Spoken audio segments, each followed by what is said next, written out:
The afternoon sun poured like warm honey across the floor of the nursery. 4-year-old Tita sat in the center of the rug, her wild curls bouncing as she frowned at her tummy. It let out a loud, undeniable grumble.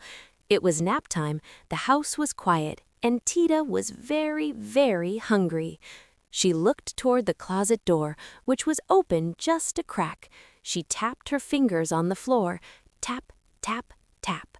From the darkness of the closet, a snout poked out. It was dusted with glitter and twitched nervously. Pita, a unicorn no bigger than a golden retriever, squeezed himself into the room. He wasn't a majestic, tall steed. He was round, fluffy, and had a horn that looked like a swirl of strawberry ice cream. He blinked his large, purple eyes at Tita and let out a soft snort that sent a puff of sparkles into the air. Tita pointed a determined finger toward the bedroom door. Then she rubbed her belly. Pita understood. He nodded solemnly, his mane of cotton candy pink bouncing. The mission had begun. Tita army-crawled to the door, her mismatched socks, one striped, one polka-dotted, dragging on the carpet. Pita followed, his hooves making a soft clip-clop sound. Tita froze and put a finger to her lips. Pita looked down at his noisy hooves. He quickly grabbed 2 pairs of Tita's fuzzy winter socks from the laundry basket and shimmied his hooves into them. He wiggled his now silent feet. Tita gave him a silent thumbs up. They crept into the hallway.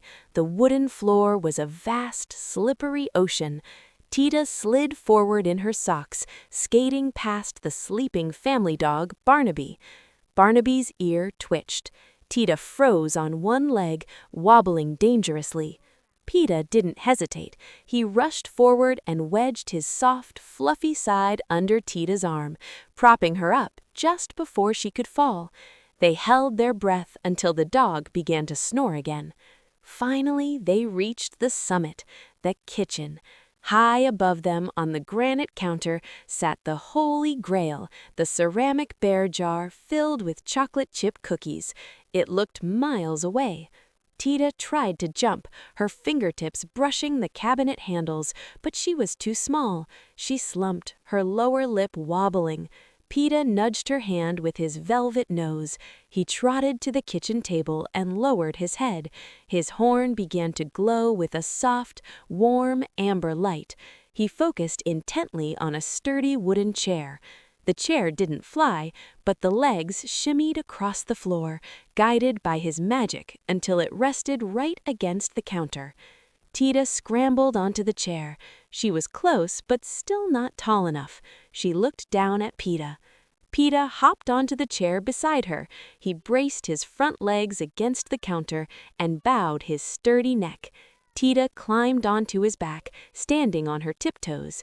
She reached. Her fingers grazed the ceramic bear's head. Pita's horn flared brighter, sending a tiny spark of energy into Tita's socks, giving her just an inch more lift. Got it! Tita lifted the lid. She grabbed 2 cookies. She handed one down to Pita, who crunched it happily in one bite, crumbs falling on his fuzzy socks. Tita took a bite of hers, a massive grin spreading across her face. Suddenly, creak! Footsteps upstairs. Mom was waking up. Panic! Tita slid down Pita's back. They scrambled off the chair.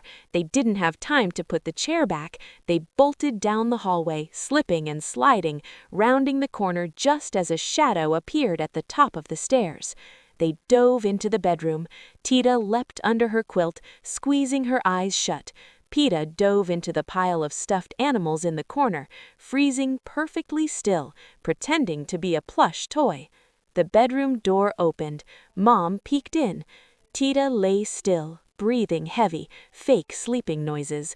Pita held his breath, his strawberry horn dimming to a dull, matte finish, to blend in. Mom smiled, closing the door softly. As soon as the latch clicked, Tita opened one eye. Pita opened one eye. Tita pulled the half-eaten cookie from under her pillow. Pita trotted over and curled